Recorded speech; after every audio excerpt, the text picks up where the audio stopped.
a professora Fátima, que tem um pós-doutorado, possui pós-doutorado em Políticas e Práticas da Educação Básica e Formação de Professores pela Fundação Carlos Chagas, é doutora em Comunicação e Semiótica pela PUC de São Paulo, mestre em Educação pela Universidade de São Paulo e graduação em Pedagogia pela PUC São Paulo. Atua em cursos de graduação e pós-graduação em Educação, tem experiência na área da educação, com ênfase na formação de professores, atuando principalmente nos seguintes temas: base de conhecimento para ensino, desenvolvimento profissional da docência, aprendizagem profissional da docência, multiletramentos e práticas pedagógicas, integra a rede de estudos sobre o desenvolvimento profissional, REPED, e é membro da Associação Nacional de Pós-Graduação da ANPED, bem como membro associada da World Educational Research Association. Gostaria de começar a minha fala agradecendo, né? Quero agradecer aqui em especial ao CEFT, em especial ao professor Lamartine, a nossa coordenadora aqui do curso de Pedagogia, um curso que está completando 51 anos, não é pouco, né? Tem toda uma história. A professora Sheila, a comissão organizadora, que trabalhou muito para realizar, né, para organizar, para fazer os contatos, para estar, né, os professores, os alunos. Também quero agradecer o convite que me foi feito, né? Eu fiquei muito honrada aqui com a oportunidade de poder falar. Aí, quando a Sheila até falou do tema, né, múltiplas linguagens, leitura, eu até falei para a Sheila, vou falar de linguagem audiovisual, vou falar de produção e leitura do texto audiovisual. Também quero agradecer a todos que estão aqui presentes, né? Que é uma honra recebê-los, né? Alunos, estudantes das diferentes licenciaturas, professores, do Dia do Professor, né? Que está aí tão próximo.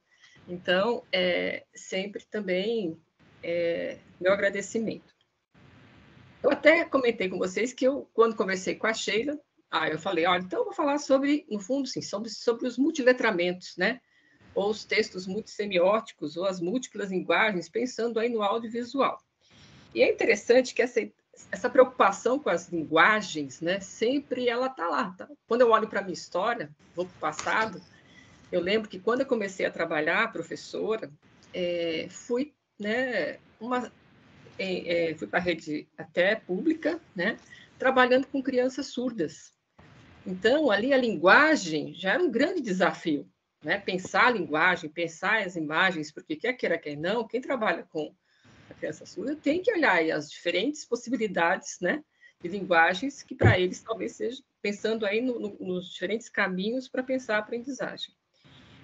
Depois, já no curso de pedagogia, aconteceu também tem um momento na minha trajetória profissional que eu acabei assumindo, né, a tarefa de acompanhar as atividades culturais. Aí comecei a acompanhar as atividades culturais e, simultaneamente, foi um momento que eu fiz assim, eu me aproximei muito da literatura, né? Da literatura, do cinema, do teatro, né? Entrei assim e participando de grupos de professores que tinham, sim, uma expertise aí com a literatura, isso foi extremamente importante. Aí eu pensei em fazer um doutorado, né? Faço lá um projeto, procuro um programa pensando aí na formação cultural do aluno do curso de pedagogia, na formação inicial, interessado aí com a importância da formação cultural para a formação inicial, e conheço a professora Irene, que foi a minha orientadora, eu entro no programa de comunicação e semiótica, a Graça até fez aí uma breve apresentação, então foi um momento muito importante aí na minha trajetória profissional e formativa, né? E como toda orientando, quando conhece o orientador, né, muito receio, enfim, ela falou, Fátima, tá aqui, ó, eu vi uma série de textos, né, e autores, eu gostaria que você, levando em consideração que você não é da área da comunicação, eu sou da área da educação, mas que você se apropriasse, que fizesse uma leitura. Tá aqui. E entre esses autores, a professora Irene me apresentou um deles que para mim foi muito importante. Todos foram, né? Inclusive os textos dela, né? Trabalhei muito com os textos da Irene. Trabalhei com McLuhan, um autor aí que foi inclusive traduzido para Anísio Teixeira, é muito interessante o McLuhan, e o Wilhelm Flusser. E eu conheci o Wilhelm Flusser, que é um autor que está lá na comunicação, mas na filosofia da comunicação, e que ele é muito interessante. Então, eu vou compartilhar também os meus slides, senão eu tenho receio de que 40 minutos certinho, eu acho que os slides eles vão me ajudar. Então, peço licença aqui. Aí eu peço para vocês, por gentileza, que vocês falem se está realmente, né? Estão visualizando. Aqui, vamos lá. Tá. Então, Ok, tá. Fátima. Ok, eu vou colocar aqui no modo apresentação. Então, tem aí o tema, né? As múltiplas faces da leitura e seu potencial educativo. E eu pensei nesse tema, né? Falar de produção de textos audiovisuais no contexto escolar e pensando aí no caminho para a leitura das escritas contemporâneas, porque eu sempre amarro isso. Para mim, é muito difícil de falar de leitura sem pensar a produção de textos, e é muito difícil falar de produção de texto sem falar de leitura, né? Então, escritas contemporâneas é um termo que eu utilizo, mas pensando aí nesses textos, eu uso a palavra textos, nos textos multimodais, pensando aí na Roxane, né? Bem, eu vou discutir eu falo de cultura, eu vou falar de um pouco de alfabetização semiótica, eu vou falar de produção e leitura de textos audiovisuais. Mas aí eu vou para o Flusser, né? Quando eu falei para vocês que conheci o Flusser por intermédio lá da Irene. Bem, Flusser, ele nasceu aí em 1920, faleceu em 1991. Olha que interessante a história desse autor. Eu até coloquei aqui, filósofo tcheco-brasileiro, mas ele não terminou o curso de filosofia, ele veio para o Brasil, né? Muitos textos aí colocam o Flusser como autodidata. Por que ele não terminou esse curso de filosofia? Porque ele era estudante de filosofia, estudava na Universidade de Praga, mas naquele período, nós estamos aqui, ele nasce em 1920, 20 anos depois. Estamos nesse período aí da Segunda Guerra, fugindo do nazismo, ele acabou mudou-se para o Brasil. Infelizmente, a família dele, todos faleceram, e ele acabou ficando aqui no Brasil, casa com uma brasileira, né? E durante um bom tempo da vida dele, trabalhando aí, comércio, empresário, mas também trabalhando como professor. Ele foi, acho que é um dos poucos casos que eu conheço, de alguém que não tem aí mestrado, doutorado, e foi professor da USP durante um bom tempo. Foi professor da USP, da Poli, professor de História da Ciência. Ele foi professor da FAAP, ele tem, assim, escreveu muitos livros, né? Publicou textos, ensaios, né, no Estado de São Paulo, na Folha de São Paulo, foi jornalista, conferencista, escritor, escreve sobre muitos assuntos, né? Considerado aí um visionário, escreve muito sobre questões tecnológicas, por isso que eu acho que ele é interessante para a educação, porque ele fala de tecnologia, e nós, aqui do campo da educação, né, quer queira, quer não, vou até colocar entre aspas, né, o uso da tecnologia ela é uma discussão recorrente, né? Outra coisa que era muito interessante nos textos do Flusser, que ele explorava determinada temática a partir de diferentes ângulos. E outra coisa também, ele escrevia em 4 idiomas. E ele, né, geralmente ele começava a produção dele no alemão. Ele falava que quando ele escrevia, né, na escrita aí, usando aí o alemão, né, os textos eram muito mais imagéticos. Quando ele vai para o inglês, os textos eram muito mais detalhistas. Quando ele vai para o português, os textos, né, segundo o Flusser, eram muito mais densos, mais sintéticos, eu diria até difíceis, né? E entre as produções, né, aquelas que eu consegui, pensando aí na minha orientadora, as indicações, eu começo com Língua e Realidade, que foi um livro muito interessante, mas tem A Dúvida, tem O Mundo Codificado, tem A Escrita, que é muito interessante, tem um texto dele, um livro que é Naturalmente. Aqui, para a minha apresentação, e pensando nas linguagens técnicas, porque ele usa esse termo, eu vou trabalhar com os livros Pós-História e A Filosofia da Caixa Preta, que eu diria que é um grande clássico, né? Aqui de quem trabalha, quem é da comunicação, né? A Filosofia da Caixa Preta é um livro bastante conhecido. Mas isso foi bom. Eu saio um pouco da educação e começo aí, acabei conhecendo outros autores, mas eu nunca perdi de vista as minhas preocupações, né? Sempre meu texto, se vocês olharem meu texto lá no meu doutorado, está lá, a educação está presente.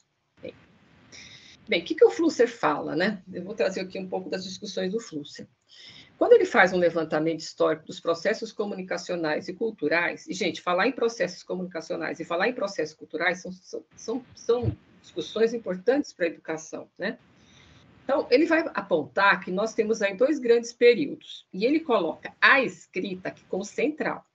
Então, tudo que aconteceu antes da escrita, ele vai falar que é um período pré-alfabético, né?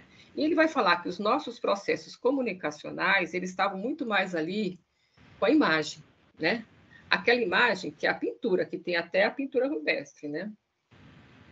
E ele vai falar que a escrita trouxe a história, né? Escrita linear. Olha aqui, quando você olha a escrita, você tem, passo a passo. A escrita é linear, né? A história, né? A gente pensa a questão até do fato dela ser linear. Mas nós temos um outro movimento também que vai acontecer depois da escrita, que é o movimento que ele vai falar como pós-alfabético, que é o movimento das imagens técnicas, né? Então, nós estamos hoje muito mais aí sendo colocados para esse movimento pós-alfabético do que o próprio alfabético. Ele levanta isso no texto dele, né? Ele também deixa claro para o leitor que, olha, o ser humano, as pessoas, nós aqui, temos sim essa necessidade, isso faz parte do humano, né, de representar o mundo. Eu quero representar o mundo, posso representar esse mundo, posso conversar com vocês oralmente, posso representar esse mundo com a pintura, eu posso representar esse mundo com a escrita, eu também posso representar esse mundo com os textos aí, audiovisuais, que ele vai falar, ele vai usar esse termo, que é interessante, né? Espera aí um pouquinho. Aqui eu estou falando até das imagens pré-alfabéticas, né? No período pré-alfabético, o homem fez uso da imagem para recriar o mundo e para se comunicar. Imagens são superfícies, planos bidimensionais, são mediações entre o homem e o mundo.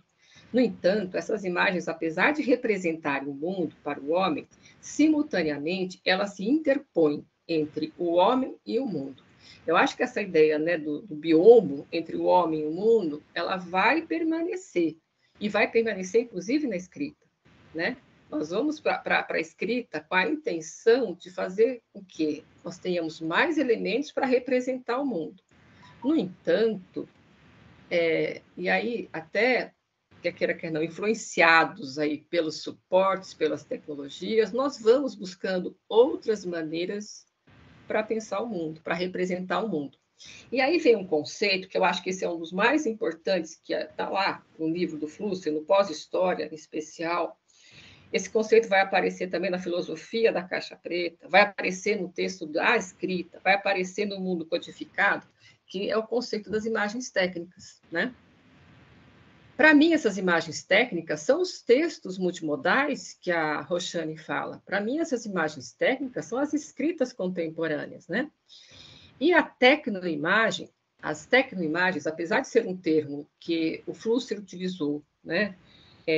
Quando eu olho para a produção do Flusser mais inicial, mas ela é muito interessante, porque as tecnoimagens, elas falam de uma preocupação de olhar a imagem, mas de buscar aí até um entendimento, né, mais semântico dessa imagem, né? E aqui eu estou representando com uma máquina, com um celular, aqui até uma máquina, mas está aqui a fotografia. A fotografia é uma imagem técnica, né? Ela é produzida por um aparelho. Aí começa, aparelho.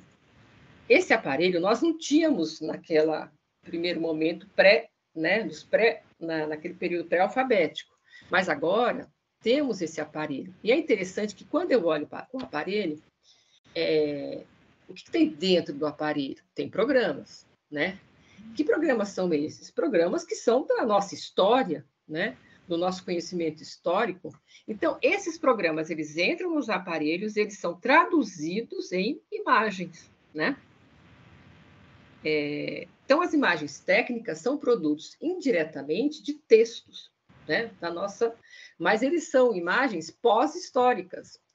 Outra coisa que aparece também é que nós temos a sensação de que elas são aparentemente elas não precisam ser decifradas, quando na realidade elas precisam ser decifradas. Nós precisamos também compreender como é que essa imagem ela é construída. E outra coisa, para que eu possa ter essa compreensão, esse é o meu grande dilema. Eu preciso compreender como é que essa máquina funciona. Porque se eu não tenho essa compreensão, eu sou uma mera funcionária da máquina. E o Flusser fala isso, e eu vejo isso que é algo tão atual, né? Porque a gente pega o nosso celular, vem cá, eu sei, eu tenho a compreensão de que como isso funciona lá dentro, como é que ele produz imagens, ou eu sou uma mera funcionária do celular, né? Ou seja, é o modo de usar. Por isso que eu não gosto muito dessa coisa assim, como é que nós vamos usar a tecnologia? Usar a tecnologia. Eu não gosto muito da palavra usar a tecnologia, né? Eu acho que nós precisamos aprender a compreender, entender como é que essa tecnologia, o que ela está produzindo, né? Outra coisa também que aconteceu, que o Flusser vai falar, que a função das imagens técnicas é de emancipar a sociedade, pensar conceitualmente. Eu acho isso tão sério, né? Porque quando você deixa a história e você vai para a pós-história, em que medida esse movimento que está aí acontecendo está provocando isso, né? Não estamos pensando de uma maneira mais conceitual, né? Outra coisa, as imagens técnicas são produzidas por aparelhos, né? E dentro desses aparelhos tem os programas. Mas esses programas, eles também são feitos de textos, né? Uma coisa que o Flusser vai falar, que para realmente começar a entender como é que essas máquinas funcionam, aí eu vou para os fundamentos, aqueles fundamentos que muitas vezes, né, quando eu olho para a escola, eles estão sendo colocados assim, sabe? Como sendo não tão importantes, né? Então, matemática é muito importante, a teoria dos jogos, a cibernética, a própria informática, porque ter essa compreensão, a própria ótica, a própria química. Olha, veja como é que os fundamentos, as áreas, são tão importantes para entendermos os equipamentos, né? E para entender um pouco mais como é que essas imagens são produzidas, né? E o Flusser vai falar que o nosso celular, na realidade, são caixas que devoram história e vomitam pós-história. Aí vocês têm uma ideia do que, como é a questão das fotografias, né? Porque quando eu olho meu celular, eu recebo por mês, entre vídeos, emojis, fotos, deve ser uma média de umas 800 imagens, né? E hoje uma coisa que eu começo a perceber é que nós temos muito mais imagens circulando que textos. É raro alguém escrever um texto. Eu sei que dá trabalho. É palavra, mais uma palavra, né? Então, eu vejo assim, como é que nós estamos... O celular, que é um suporte, né? Tem feito esse movimento, nossa, avançou muito, né? Então, aqui eu até trago aqui uma imagem, né? É uma imagem para tentar entender assim, como é que está assim, a nossa mão, né? Esse mundo digital, né? Celular, computador, telas, enfim. Então, a maioria das mensagens que nos informam a respeito do mundo, segundo até o Flusser, enfim, a mesma Irene, são imagens técnicas, né? São as imagens e não mais os textos escritos que são as mídias dominantes. E planos como fotografias, telas de cinema, TV, tornaram-se os portadores das informações que nos programam, né? E é importante perceber que essas imagens são pós-alfabéticas e não pré-alfabéticas, como eram lá no passado. São imagens produzidas por aparelhos, né? Então, o que significa ser alfabetizado quando eu olho para esse contexto hoje, que está aí, né? Com essa expansão dos processos comunicativos, com novas formas de interação, de percepção, de visibilidade. Essa questão da visibilidade é muito séria, né? Assim como novas redes de transmissão de informações foram se constituindo, né? A presença das tecnologias em nosso cotidiano gerou transformações nos processos comunicacionais, na forma de aprender, na prática de leitura e também na expressão escrita, né? E esse trecho, gente, é de 2005, é da Emília Ferreiro, né, que infelizmente faleceu esse ano, mas uma grande estudiosa aí dos processos de alfabetização, de construção da escrita. E ela até falou isso para a gente: olha, estamos, com efeito, assistindo ao surgimento de novos modos de dizer, de novos modos de escrever, de novos modos de escutar o oral e de ler o escrito. O celular aqui, isso está acontecendo, né? Só que isso, aí eu tenho que ir para um conceito que eu acho que é importante, de como eu penso, né? O que é cultura para mim, tá? Mas só fechando aqui um trecho da Irene, que eu acho também bem interessante, É importante perceber que as transmissões não são feitas apenas com a palavra oral ou escrita, pois imagens em movimento, um complexo campo de linguagens artificiais, mobilizam infinitas interações comunicativas, imprimindo na cultura um hibridismo inusitado. Esse hibridismo que é a cultura não só de meios, mas de múltiplas mediações, né? Porque os meios também vão alterando essas mediações, né? Aí eu lembro até do Flusser. E ela também fala, Irene, que como a textualidade tem sido concebida apenas como organização verbal, pouco tem sido percebido da expansão da escrita e de seus produtos, né? Não se entende o texto como uma combinatória de diferentes códigos, um produto híbrido, um produto aberto, de expansão, sendo tecido. Logo, é necessário um olhar mais atencioso para o movimento dos gêneros na cultura contemporânea. E aí eu vou dar um exemplo, que recentemente eu peguei o texto de uma criança de 7 anos de idade, eu achei muito interessante, 7 anos, alfabetizada. Então, ela tem lá, ela conseguiu entender o sistema da escrita alfabética. Então, essa criança escrever bola, escrevia bola, telhado, parede, enfim, né? E aí, quando a professora teve lá, fez uma proposta da escrita de um livro, e ela escrevesse textos autorais, né? Essa questão do texto autoral na escola é uma questão muito séria também. E aí ele escreveu, né, o menino, ele escreveu o texto. E quando você pega o texto, tenta fazer a leitura, você dá uma sensação, e realmente foi isso que aconteceu, de que eu estou entrando num jogo eletrônico. Eu não estou entrando no texto, mas eu estou entrando num jogo eletrônico, né? É como se eu entrasse no jogo, né?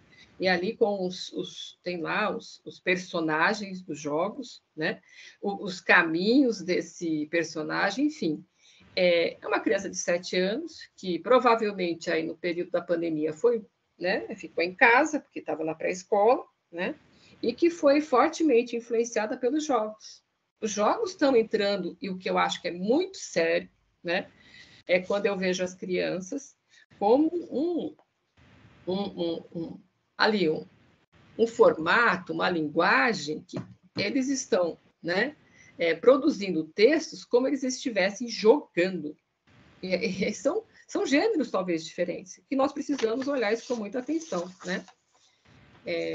Lembrando que eu sou uma grande defensora dos contos de fadas, todos os gêneros aí da parlenda, trava-língua, né? Quando eu vejo as fábulas, né? Mas as crianças estão escrevendo jogos. Bem, falando um pouco, então, de como eu estou pensando o conceito de cultura, porque eu acho que é importante pensar esse conceito, porque eu consigo cruzar, pensar aí o conceito de alfabetização. E depois eu entro nos textos audiovisuais, né? Eu vou definir cultura, eu vou para o autor, que é o Geertz, né? E esse autor ele vai falar, eu também aqui, pensando a cultura como um grande texto, né? E essa cultura, que é a nossa, que nós estamos aí tecendo, fazendo parte dessa cultura, ela é composta por diversos sistemas semióticos, sistemas de representação. A escrita alfabética é um desses sistemas, né? E esses sistemas eles estão interconectados, né? Em constante diálogo, num crescente processo de experimentação, de transformação e expansão, né? E a tecnologia ela entra com força e vai, inclusive, modificando esses sistemas, né? Logo, a cultura tem que ser vista, né, como algo vivo, um eterno acontecer. Aqui é uma definição do autor mesmo, Geertz, né? Ele vai falar para a gente que o homem eu gosto muito dessa ideia de olhar a cultura, né, como muito mais a procura de significado, pensando aí nessa questão mesmo da interpretação, do que uma ciência. Posso continuar? Falhando. Fátima, Hum. a fala cortou, é isso? Ou não? Eu posso continuar. Eu não sei se bem a agora, tá bem, tá bem. Tá. Então, para Geertz, né, o homem é um animal amarrado às teias de significados que ele mesmo teceu, e assume a cultura como sendo essas teias e a sua análise, portanto, não como uma ciência experimental em busca de leis, mas como uma ciência interpretativa à procura do significado. Bem, Aqui, pensando esse conceito de cultura, né? E olhando para a questão da escrita, eu até comentei com vocês, olha, a expansão da escrita, ela está aí, né? Quando eu mostrei, até tentei mostrar essa imagem aqui, foi para ilustrar isso, ó, voltando aqui só para ilustrar. Eu voltei tudo isso aqui, né?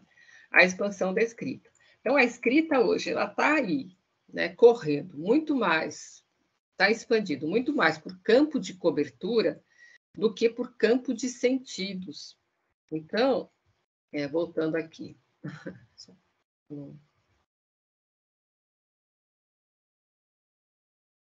Só mais um pouquinho.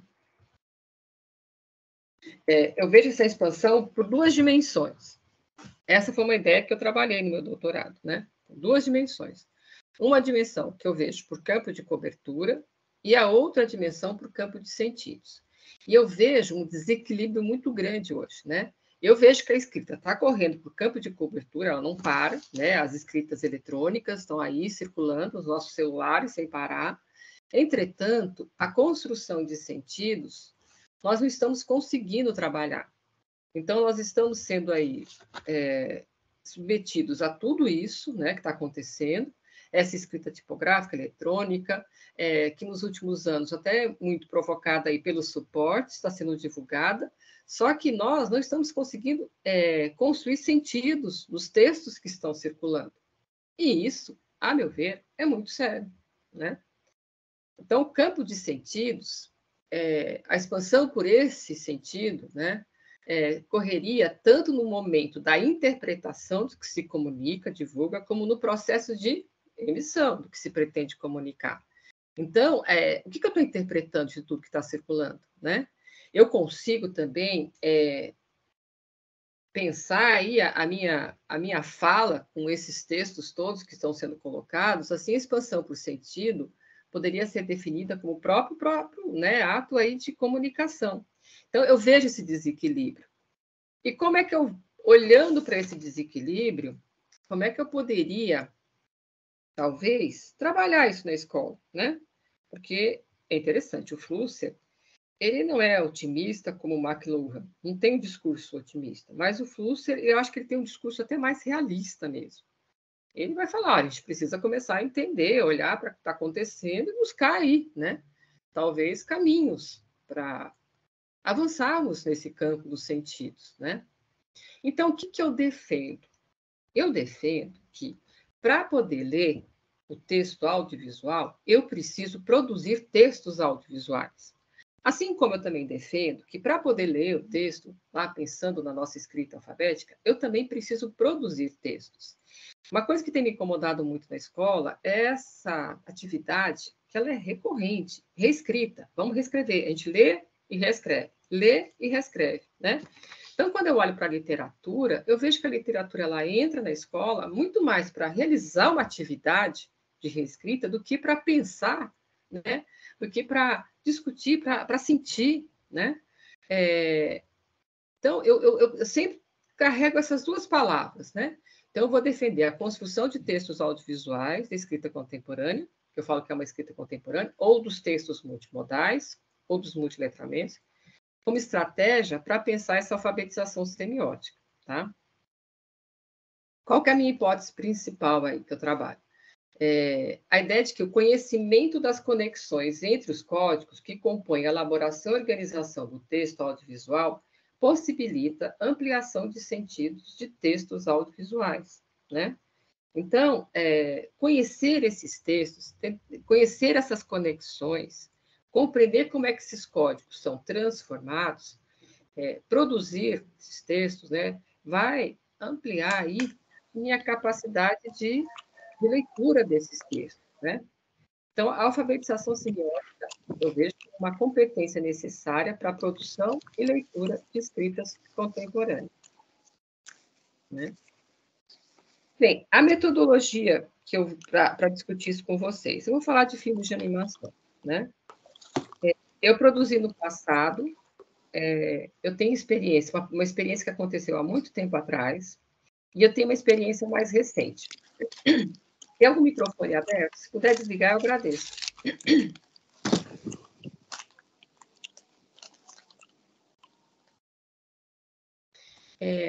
Então, lá no passado, quando eu falo passado, é passado mesmo. Quando eu falo passado, é 2005. Gente, dá para desligar o microfone, por favor, ou alguém, tá? Por gentileza.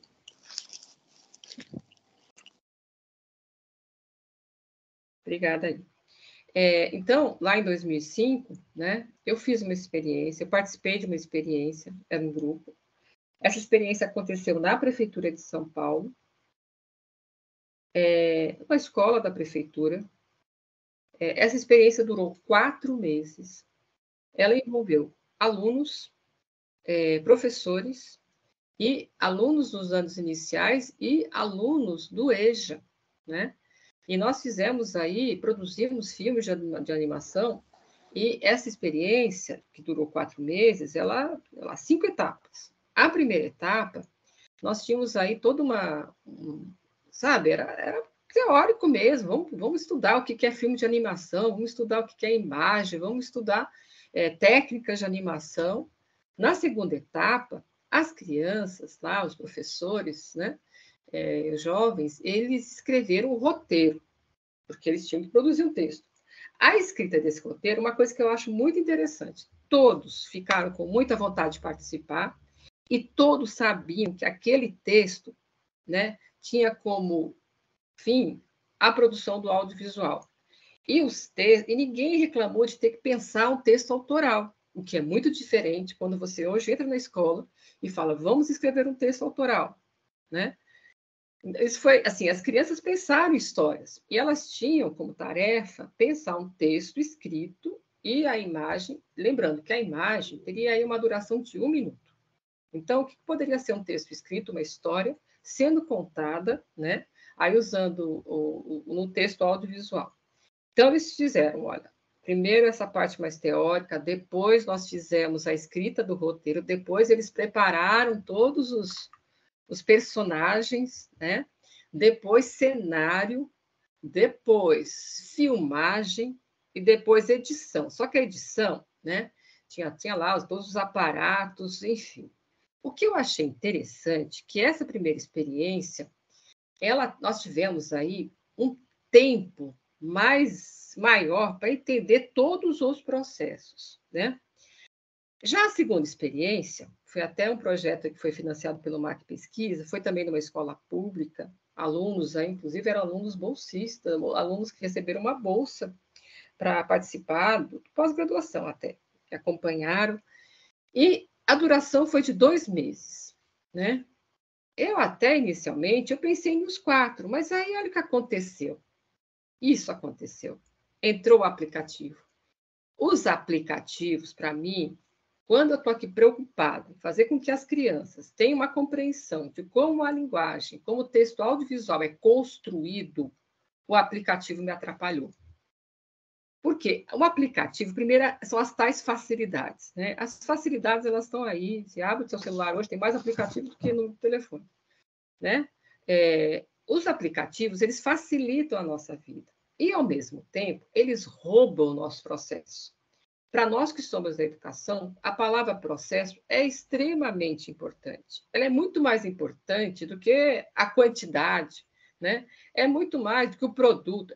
Um processo bem vivenciado é ele que vai fazer com que o aluno consiga se apropriar do conhecimento, né? E é interessante que o processo pressupõe tempo. Outra coisa que é um problema para nós, né? Roubar o nosso tempo. Nós não temos mais tempo, tudo tem que ser rápido. Então, hoje, olha, estou fazendo oficina já de um dia, né? Tudo bem fazer oficina de um dia, não tenho nada contra isso, mas se eu estou realmente preocupada, né, em fazer com que aquele campo de sentidos, com que a construção da linguagem audiovisual aconteça, tempo, para mim, é muito importante, né? E os aplicativos, eu preciso, sim, né, olhar para isso com muita atenção. Por que hoje pensar a literatura, que eu olho para a literatura, eu não sei se eu estou certa, talvez o Giro vai até depois falar que vai... Olha, eu olho a literatura como algo que representa a contracultura, porque ela representa o pós-alfabético, né? É a contracultura. É interessante que a literatura, ela mexe com o tempo, né? Então, quem ainda consegue ter a literatura como algo importante é alguém que vai falar que o processo é necessário, que eu preciso do tempo, né? Porque a literatura pede tempo, né? Um tempo que nós, infelizmente, estamos perdendo. E cuidado com os aplicativos, né? Eu lembro que quando eu fiz essa segunda experiência, eu conversando com as minhas alunas, eu falava, gente, mas eu não gostaria, eu queria fazer com a máquina ali, calma, eu quero olhar o processo. Mas, professora, com esse aplicativo, eu consigo fazer isso com muito menos tempo. O pior é que consegue mesmo. E fica bom, não estou achando que fica. O produto final, né? O problema é que quando você está ali, tendo como objetivo fazer com que as crianças vivenciem esses processos, porque, no fundo, os processos, né, eles vão fazer com que a criança perceba essas transformações, né? Eu gosto muito da ideia da animação, do cinema de animação. Eu tenho até um texto que eu escrevi sobre a história da animação, e eu vou mostrando, porque a história da animação, ela dá para você visualizar e entender a expansão da nossa cultura com a história da animação, né? E a animação, ela se enquadra, né, em um dos sistemas semióticos complexos de cruzamentos de vários códigos, som, imagem, movimento, composto por vários códigos que sofrem processos de tradução, de modelização e que fazem parte do nosso grande texto, que é a nossa cultura, né? Perceber esses processos de tradução, de modelização, é um processo que é extremamente importante hoje, né? Mas eu preciso de tempo para mostrar isso. Eu preciso de tempo para observar isso, né? Eu lembro que quando as crianças olhavam para a máquina fotográfica e elas tinham o cenário e elas falavam, verbalizavam, nossa, olha como é que é diferente, olha o que a máquina faz, ela muda a cor, ela enquadra. O que é o enquadramento? É uma visão. Enquadramento é uma visão. É uma tomada de decisão de quem está tirando a fotografia, né? Então, aquilo para mim, esse processo feito com mais calma, observando esses detalhes, eu vejo que isso é que vai fazer com que as crianças, não só as crianças, né? Enfim, nós temos mais elementos para expandir, né, o campo de sentidos que nós perdemos, né? E olha o que as oficinas ofereceram aí como resultado, né? A percepção da diversidade de códigos, os momentos de tradução, né? As relações entre os códigos, né? O entendimento de como as máquinas funcionam. Isso foi muito interessante, porque nós tivemos mais tempo para explicar como é que é esse... E como o grupo que fez as oficinas lá, o grupo que fez as oficinas, os participantes lá, né, do grupo, que fizeram, que participaram, que tinham um conhecimento também das máquinas, isso ajudou muito, né? Então, quando eu penso assim, vou fazer as tais oficinas e estou preocupada com a criação do campo de sentidos, eu preciso de conhecer esses equipamentos, mas não é conhecer só no modo de usar, né? Porque o modo de usar, gente, você é um mero funcionário, não é você que está pensando aquilo, né? E ser um mero funcionário, você só está aí para servir, você não está aí para pensar o que está sendo produzido, né? A percepção de que determinados efeitos de significação podem ser obtidos pela escolha do material de gravação. Isso é muito interessante. Então, quando as crianças ficavam assim, mas que som? E a cor? Né? Som, cor, são elementos importantes na construção da linguagem audiovisual. Né? Compreender como é que a escrita perde sua dimensão e é modelizada pela linguagem audiovisual. O som como elemento importante no momento de construção de imagem.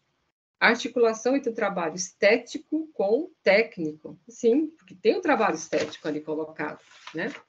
E é interessante... Fátima, 5 minutos. 5 minutos. Tá bom, Nelson. Vou fechar.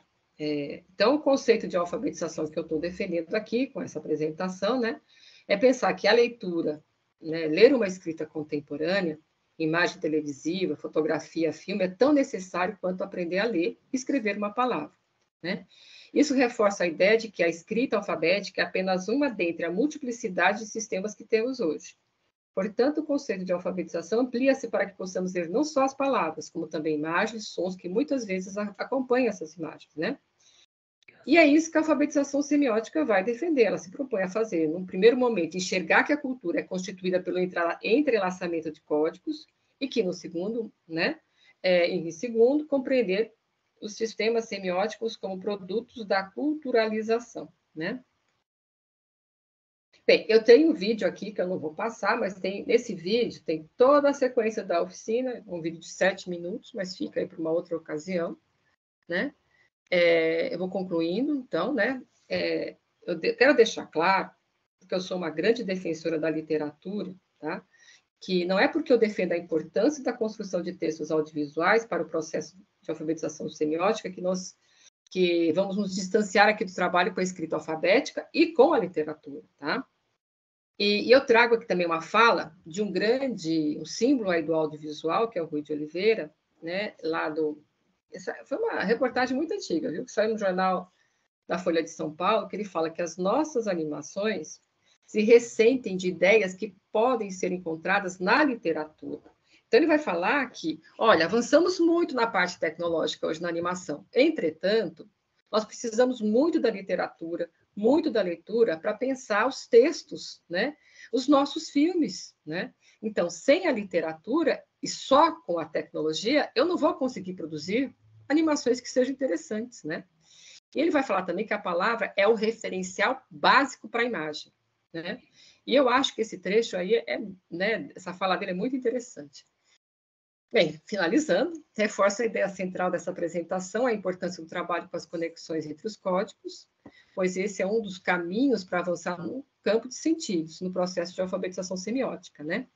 Ao entender e trabalhar essas conexões, percebemos e usufruímos de modos diferentes de dizer, de escrever, de escutar, enfim, de compreender o mundo. E de, quem sabe, resgatar a nossa liberdade. Muito obrigada mesmo. E peço desculpas aí se foi muito atropelado, mas enfim. Obrigada.